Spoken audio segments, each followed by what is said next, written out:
manana olana ve anao sa misy ady atrehana sanatria mianjadininy aretina ve sa misy zavatra mitranga mety hiteraka ady-tsaina lalina azadiny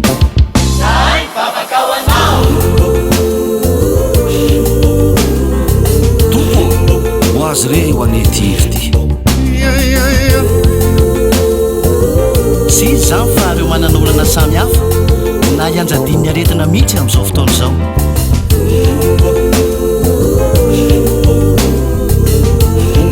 ho an'ireo mpitsabo sy ireo mpikaraka raha marary ihany koa reo marary lavitra anao kosa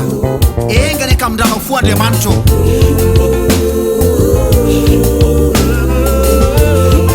mba hoko fe volamena isotomanao azy aneny aretina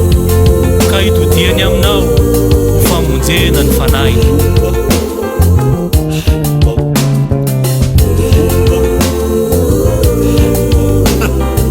amin'ny anaran'i jesosy kristy tombo sy mpamonjy no anaovana izany lavaka izany amen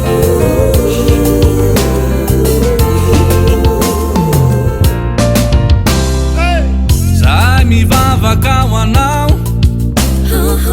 zahay miombona aminao abako raha lanay ane ianao havanay ane ianao amponay ny fitiavana anao miombona aminareo eram-po eran-tsaina tsy volerikory anao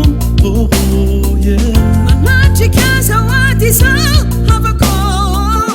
zahay mivavaka ho anao e ombanao anie jesosy zao mahereza afako tompo ianao rehefa miasa tsisy sakane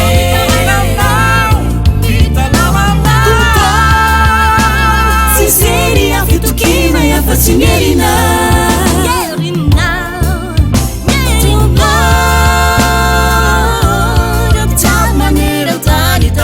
aza vela mikivy izy ra eo toany mafy avitiny aditiny nizanizare naizanaizare reo malagasy atraizatray naizanaiza izanizy na malagasy na fahiny mivavaka ho anao zahay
Away.